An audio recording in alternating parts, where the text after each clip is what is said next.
విడాకులు కావాలంటే భరణం చెల్లించాలని భర్తను భార్య డిమాండ్. ఈ ఆడవాళ్ళకి పని పాట ఏం లేదండి. పెళ్ళైన తర్వాత ఆభరణాలు అంటారు, విడాకులు కావాలంటే భరణాలు కావాలంటారు. ఇవన్నీ పెద్ద దారుణాలు, వాళ్ళతో పెద్ద రణాలు. ఏది ఏమైనానండి, వాళ్ళని భరించాలన్నా మనం వాళ్ళని ధరించాలన్నా మొగుడు అనేవాడికి తప్పదు చెల్లించక భారీ మూల్యం. ఏ పరిస్థితి ఇంకా నువ్వు పాట ఆపే. ఎందుకండి నా పాట హాయిగా లేదా? హాయిగా కదే, చాలా ఆశ్చర్యంగా ఉంది. ఎందుకండి? మీరు పాడిన తర్వాత కూడా మేము బతుకున్నాం కదండి. ఈ పంచులకేం తక్కువ లేదు. పంచులు నిన్ను పెళ్లి చేసుకున్న తర్వాత పంచులన్నీ పటాపంచులు అయిపోయి చివరికి ఈ పంచులు కూడా లేకుండా ఒక్క పంచుతో మెయింటైన్ చేస్తున్నావు. అసలు నా స్వేచ్ఛను మొత్తం హరించేస్తున్నావు కదే. స్వేచ్ఛ హరించడం అంటే ఏంటండి? నిన్ను ధరించడమే స్వేచ్ఛను హరించడం అంటారు. నీకు ఇంకా అర్థమయ్యేలా చెప్తాను. ఇదిగో ఫస్ట్ వచ్చేసరికి జీతం వస్తుంది. జీతం రాగానే ఏం చేయాలి? ఇంటి రెంట్ కట్టాలి, కరెంటు బిల్లు కట్టాలి, వాటర్ బిల్లు కట్టాలి, పేపర్ బిల్లు కట్టాలి, పాలోడికి బిల్లు కట్టాలి, నెట్ బిల్లు కట్టాలి, కుర్రోడికి ఫీజు కట్టాలి. నీకు తాళి కట్టిన పాపానికి ఇన్ని కట్టాల్సి వస్తుంది. ఇవన్నీ కట్టాలని నేను బడ్జెట్ వేసుకొని ప్లాన్ చేసుకుంటాను. నువ్వు సింపుల్గా ఆఫర్ వచ్చిందండి అని శాలరీ మొత్తం తీసుకెళ్లి శారీ కొనుక్కొని వస్తావు. దీన్నే స్వేచ్ఛ హరించడం అంటారు.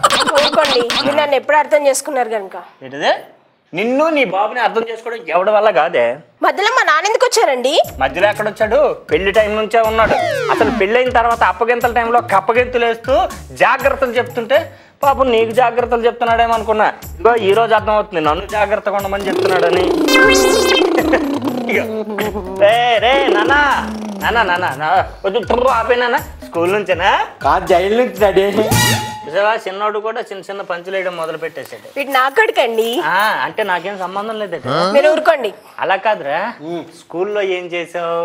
ఊరుకో డాడీ. నువ్వు ఆఫీస్కి వెళ్ళి తిరిగి వచ్చిన తర్వాత నువ్వు ఆఫీస్లో ఏం చేసావు నన్ను అడుగుతున్నానంటే. నిజంగా నీ కొడుకేనా? అర్థమైపోతుంది. సరే కానీ రేపటి నుంచి ఎగ్జామ్స్ అంట కదా, వెళ్ళి బాగానే ప్రిపేర్ అయ్యావు కదా? డాడీ ఇప్పుడు ఎగ్జామ్ లో ప్రిపేర్ అయ్యాను కానీ ఆన్సర్ షీట్ ఇస్తారు కదా, ఇచ్చిన వెంటనే ఓం అని రాయాలా, శ్రీ అని రాయాలా? ఇప్పుడు ఆ రెండింటి వల్ల ఏం పెద్ద ఉపయోగం లేదురా. ఫస్ట్ అమ్మ పేరు రాయి, రాసిన తర్వాత కిందని దీనిలో రాసిన సమాధానాలు కేవలం కల్పితాలు, ఎవరిని ఉద్దేశించినవి కావు, ఎందులో సంగ్రహించినవి కావు అని రాయి. ఎక్కువ మార్కులు వేస్తారు. డాడీ కిందనే నా పేరు సుకేష్ అని రాయనా? వద్దురా, ముఖేష్ అని రాయి, బాగుంటుంది. అలాగే డాడీ. డాడీ డాడీ నన్ను టీచర్ కొట్టాడు డాడీ. అంటే దొన్న పిల్ల చిన్న పిల్లడు అని కూడా చూడకుండా నిన్ను కొట్టాడా? అవును డాడీ. కొట్టాడు? ఇంగ్లీష్ లో అమ్మని ఏమంటాను అడిగాడు డాడీ. మా అమ్మని చెప్పండి డాడీ. Very good. ఇంగ్లీష్ లో చిన్నమ్మని పెద్దమ్మని ఏంటారని అడిగాడు డాడీ. నేను ఏం చెప్పాను తెలుసా? చిన్నమ్మనేమో మినిమం అన్నాను, పెద్దమ్మనేమో మ్యాక్సిమం అన్నాను. మరి కొట్టడేట్రా? మినిమం మ్యాక్సిమం ఏంటి? ఇదేనా చదువుకున్నది? డాడీ మళ్ళీ సార్ కొట్టాడు డాడీ. ఎందుకు కొట్టాడు మళ్ళీ? What is our father's name అన్నాడు daddy. Very good. Options please అన్నాడు డాడీ. నా పేరు అడిగితే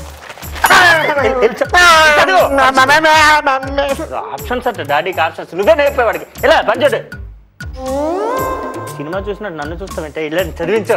బా వాడితో మీకు ఎందుకండి? వంట రెడీ అయింది, ఆఫీస్కి క్యారేజ్ కట్టి బ్యాగ్లో పెట్టమంటారా? ఎందుకు? స్టవ్ 2 గిన్నెలు పెట్టి ఆఫీస్కి తీసుకెళ్ళి వండుకుంటాను. ఇలా అని చదివించు. దొరికింది ఇది అలాగే ఆడలాగే. రండి తమ్ముళ్ళే. అనియా నువ్వే మాకు న్యాయం చేయాలి. గొప్ప సమస్య వచ్చి పడింది. న్యాయం చెయ్యాలి. ఏంటిది? న్యాయం చేయమంటే చేయగలను కానీ న్యాయం చేయమంటే నేనేం చేసేదిరా? నువ్వే పెద్దడు, నువ్వే చేయగల. ఏంట్రా మొత్తం ఈడే చేశాడండి. లేదన్నా ఈడు చేసాడు. ఆగండి ఈడు వాళ్ళు వచ్చిందంట. ఆగమన్నాడా? ఇద్దరు పెళ్లి కాలేదు కాబట్టి న్యాయం చేయి అంటున్నారు. పెళ్ళైన తర్వాత గాయాలు తప్పితే న్యాయాలు ఉండవు. మీకు ఆ విషయం తెలియటం లేదు. మీరు మాత్రం సమస్య అర్థమైనట్టు చెప్పారేంటి నేను చెప్పడానికి? వాళ్ళకి అన్న ఒకటి చెప్తాను, నువ్వు చెప్తాను. అనియా అమ్మాయి అమ్మాయి లవ్ చేస్తుంది. నాన్న కాదు నన్ను అన్నయ్య. నన్ను ఇష్టపడుతుంది, నన్ను ప్రేమిస్తుంది. పాపం లెటర్లు కూడా రాసిందన్నయ్య. కాలేజీలోని నేను ఫస్ట్ ర్యాంక్ అనియా, ఈ ఆఫ్టర్ సెకండ్ ర్యాంక్ అనియా, అమ్మాయి థర్డ్ ర్యాంక్ అనియా. ఈ థర్డ్ ర్యాంక్ అమ్మాయి ఫస్ట్ ర్యాంక్ అయి నన్ను ప్రేమిస్తుందా, ఆఫ్టర్ సెకండ్ ర్యాంక్ వీళ్ళు ప్రేమిస్తుందా? అనియా ఆ రోజులు అంతగాని నన్ను ప్రేమిస్తుందా, నేను ప్రేమిస్తుందనియా. ఇద్దరు ఎవరు కాదు వాళ్ళు ప్రేమిస్తుంది అనుకుంటారు. కానీ మీ ఇద్దరికి ఈ విషయంలోన ఒక చిన్న బర్డ్ స్టోరీ చెప్పాలరా. బర్డ్ స్టోరీ అంటే? బర్డ్ అంటే పెట్ట, స్టోరీ అంటే కథ, పెట్ట కథ. పెట్ట కదా చెప్పు. ఇది ఒక ఎదవల కథరా. పూర్వం పురాణాల్లోని సుందుడు ఉపసుందుడు అని ఇద్దరు ఉండేవారట. వాళ్ళిద్దరు రాక్షసులు. ఆ ఇద్దరు ఏమో బ్రహ్మదేవుడి దగ్గరికి వెళ్ళి వరం కావాలని తపస్సు చేశారట. బ్రహ్మదేవుడు ప్రత్యక్షమై మీకు ఏం వరం కావాలో కోరుకోండి నాయనా అన్నాడట.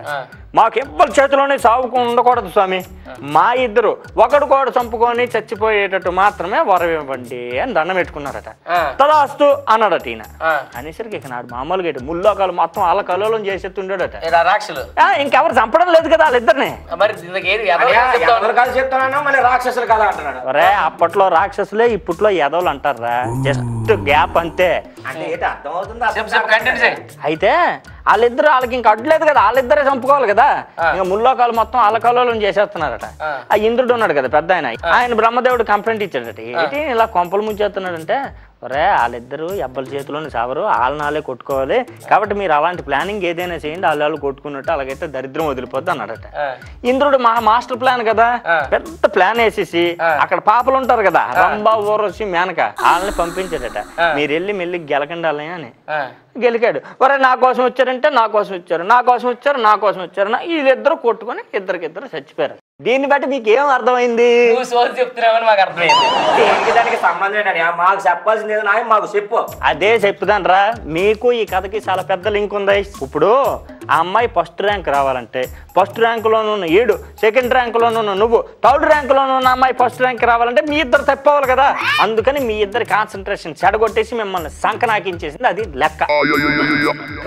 ఇప్పుడు మనకు బొక్క అయిపోతే దాన్ని చూపిద్దాం సొక్క. ఇక్కడ ఎందుకు బొక్క వెళ్ళండి, ఎక్కడ కూకోవడం రాలే. అమ్మాయి దగ్గరికి వెళ్ళిన వాళ్ళు ఇక్కడ ఎందుకు వస్తారులే, నాకు తెలియదు. రారా సన్నసే, చివరికి నువ్వు కూడా నన్ను సన్నాసం చేసేసావురా. సన్యాసి ఏమైందిరా? 4G మొబైల్ లాగా ఓ యమా ఫాస్ట్ ఉండేవాడు లాస్ట్ 3G లా పడిపోయి.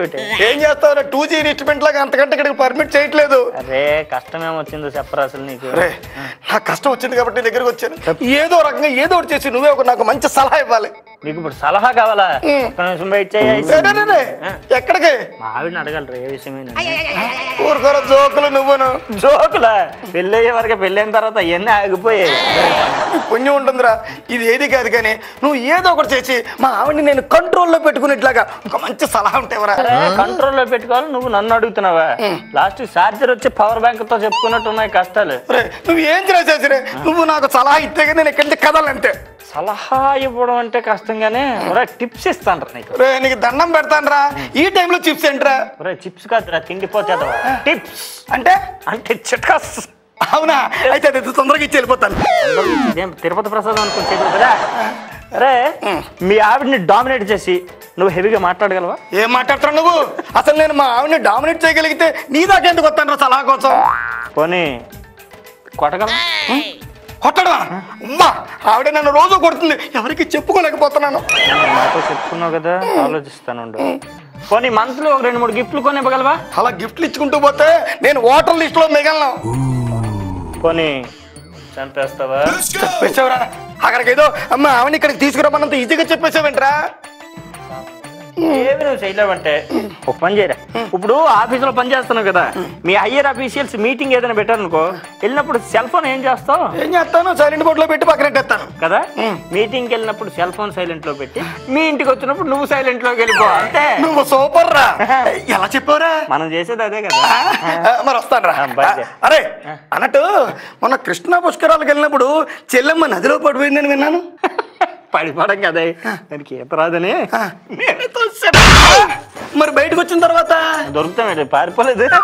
మరి ఆ లెక్కని ఇంటికి వచ్చిన తర్వాత అడుగుతుందిగా. కాలు జారి పడిపోయి కవరింగ్ చేసేసరి కన్విన్స్ అయిపోయింది. నువ్వు సూపర్ రా. ఎప్పుడంతే భలే వాయిస్ ఇమిటేషన్ చేస్తున్నారు నువ్వు. నాకు చిన్న పని ఉంది, మళ్ళీ తర్వాత వస్తాను. అమ్మా ఉండు. ఓ అందరికీ నమస్కారం అండి. ఈ రోజుల్లో అందరూ కూడా MBBS చదువుకుంటున్నారు. ఒకసారి లేగు. ఎందుకు? ఒకసారి లేగు. మనిషి అన్నాడు ఒకసారి చెప్తాను, పశువు కొంతసార్లు చెప్పాలా? అంత భాగ్యం నాకు ఇక్కడిలేండి. ఏమంటే భాగ్యం గురించి మీరు లేనిపోయి అని బతకండి, రాత్రి బాగా నొప్పులు పెడుతున్నాయంటే పిసికండి. ఏంటి అంటే ఇప్పుడు మందు ఎక్కడ రాశావు? మీరు ఆఫ్టర్ జోడా ఇక్కడ ఎస్పీ మట్టిలో వచ్చారు సూపరింటెండెంట్ పోలీస్ అట.